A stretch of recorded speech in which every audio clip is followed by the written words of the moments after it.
Hi friends, welcome back. Today our story is going to be Three Billy Goats Gruff. The author is Glenn Rounds. The author writes the words, the author writes the words. Hi-ho the dairy-ho, the author writes the words. And Glenn Rounds also illustrated the book. The illustrator draws the pictures, the illustrator draws the pictures. Hi-ho the dairy-ho, the illustrator draws the pictures. So on the cover, I'm looking and I see that there's going to be 1, 2, 3 Billy Goats Gruff. So in my prediction, I'm going to think about what the Billy Goats Gruff might do in the story. So I think the 3 Billy Goats Gruff are going to be playing outside in the grass. So go ahead with your grown-up, make a prediction. I think. Okay, let's see if your prediction comes true. 3 Billy Goats Gruff.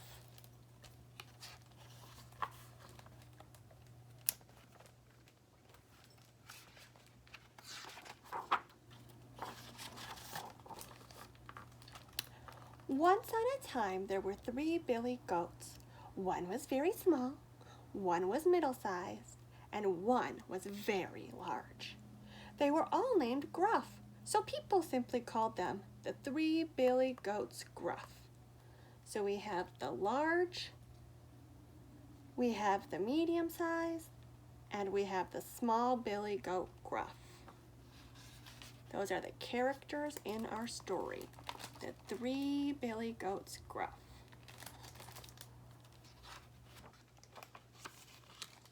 On a certain morning, the 3 Billy Goats Gruff were on their way to a distant hillside where the grass was especially tall and green and tender. But to get to the hillside, they had to cross a bridge over a deep, swift river. All right, friends, how are the 3 Billy Goats Gruff going to get to the other side? How are they going to get to that hillside where all the delicious grass is? Where do they have to cross? Very good, they have to cross a bridge. And under that bridge lived a great, big, ugly troll.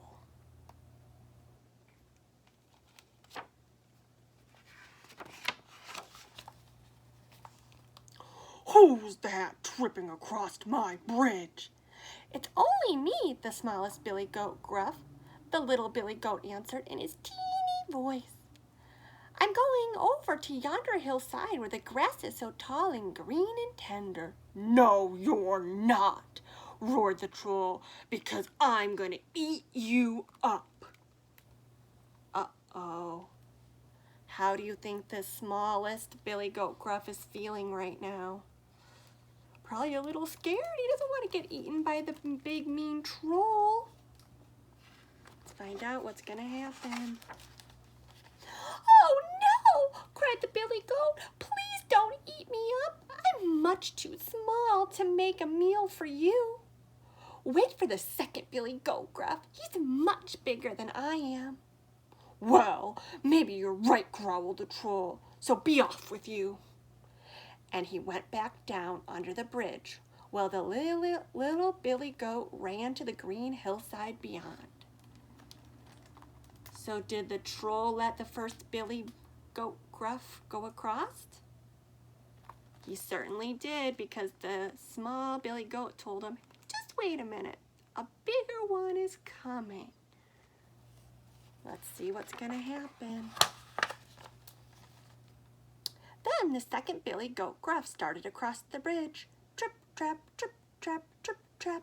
And again the troll roared, who's tripping across my bridge?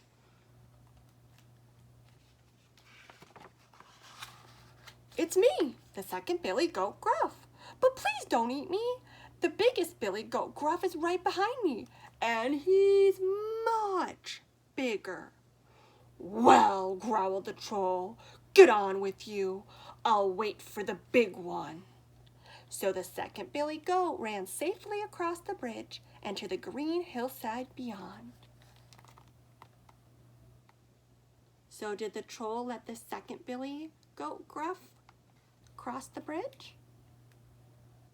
Yes, the troll let the second billy goat cross the bridge and the smallest billy goat cross the bridge because they told him, you know what, just wait a second.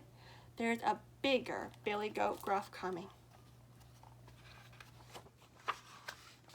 Then the biggest billy goat stamped onto the bridge. Trip, trap, trip, trap, trip, trap. And again the troll roared in the loudest voice, "Who's that trampling over my bridge?" Let's see what's going to happen. This is the billy goat that the troll's been waiting for. "It's me, the biggest billy goat, Gruff," shouted the billy goat in a voice almost as loud as the troll's. So now it seems like they're more evenly matched. They're both big. "Whoever you are, I'm gonna eat you up right now," roared the troll, and he climbed on top of the bridge. All right, let's make a prediction. Do you think that the troll is going to be able to eat the biggest billy goat Gruff? All right, let's find out. "Well, come on then," cried the big billy goat. "I've got sharp horns to butt you with and hard hooves to trample you with." That's what the big billy goat said. So he's making sure the troll knows that he has things that he can use to try to get across the bridge. Then the big billy goat ran to the troll, and the troll ran at the billy goat.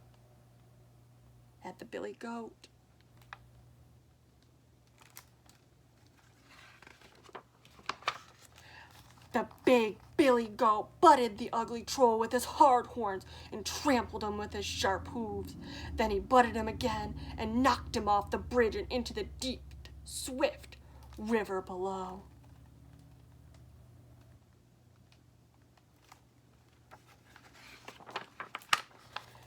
The big billy goat stomped on across the bridge and onto the hillside where the grass was so tall and green and tender. The great, ugly troll was never seen again. And if the three billy goats Gruff haven't gone away, they are still on that hillside, getting fatter every day. So did all three billy goats Gruff make it safely across the bridge?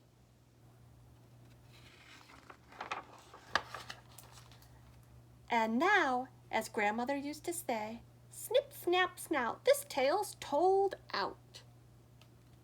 So yes, all three billy goats Gruff were able to make it across the bridge. So you can help tell your grown-up, the littlest one made it across the bridge because what did they tell the troll? Very good, they told the troll, just wait a minute. There's gonna be a bigger billy goat Gruff coming. And then how did the medium-sized billy goat make it across the bridge? The medium-sized goat told the troll that there's another billy goat Gruff who's even bigger coming across. So just wait a minute. And how did the biggest billy goat Gruff make it across the bridge? He used his horns, and he used his hooves, and he pushed the troll off the bridge into the swift water below. And then all three billy goats Gruff were able to do what? Why did they want to go across the bridge? What were they trying to get? They were trying to get to that very delicious green, tall grass on the other side. So all three billy goats Gruff were able to cross the bridge and in order to eat all the delicious grass. And at the end, they were getting bigger and bigger and bigger because they were eating so much scrumptious grass. So now I need you to tell your grown-up who were the main characters in the story. So first we had the little Billy Goat Gruff. The second character was the medium-sized Billy Goat Gruff. The third character was the big-sized Billy Goat Gruff. And the last main character in our story was the troll. Until you're grown up, what is the setting of the story? Where is it taking place? Yes, the setting is outside on the bridge. It's taking place outside on a bridge where all the Billy Goat Gruffs are trying to cross, but the troll who lives underneath is trying to stop them. So the setting is the bridge outside. Very nice, friends. And this story reminds me of a story we read last week. So there were 3 Billy Goat Gruffs in this story. And in our fairy tales from last week, in Goldilocks and 3 Bears, there were 3 bears in that story. And then when we read the 3 Little Pigs and the Big Bad Wolf, there were 3 little pigs in that story. So all of our fairy tales, or I shouldn't say all, but a lot of our fairy tales have had 3 main characters and then kind of somebody who's a little bit mean, a character who's a little bit mean, like the troll or the big bad wolf. Or we had, I'm trying to think, what else did we read together? You'll have to remind your grown-ups some of the other stories we read together and who were the characters who were a little bit mean in those stories. So that is our story for today. And now you might have to pause the video quickly, and you're going to need a piece of paper and a pencil, because today we're going to practice writing some of our numbers again.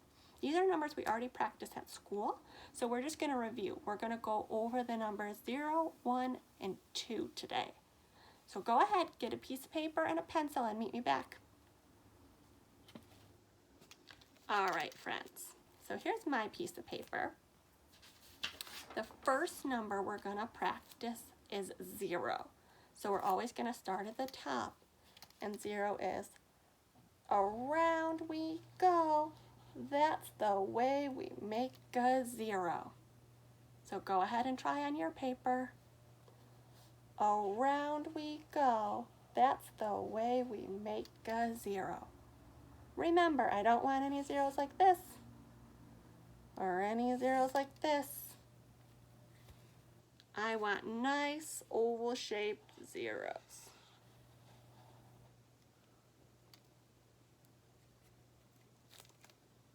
Okay, now let's practice a 1. 1 is fun, straight line down. Let's practice again. Start at the top. 1 is fun, straight line down. One more time, let's practice. Start at the top. 1 is fun, straight line down. Okay, so first we made the number 0. And then we worked on making the number 1. Now let's try a 2. This is the tricky one.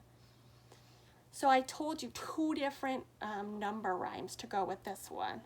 So we can either make a candy cane and a round. So you could make your 2 with that number rhyme, or you could say around and back on the railroad track. Around and back on the railroad track. Or make a candy cane and a round. So go ahead and you do your very best to make the number 2. Make a candy cane and a round. Around and back on the railroad track.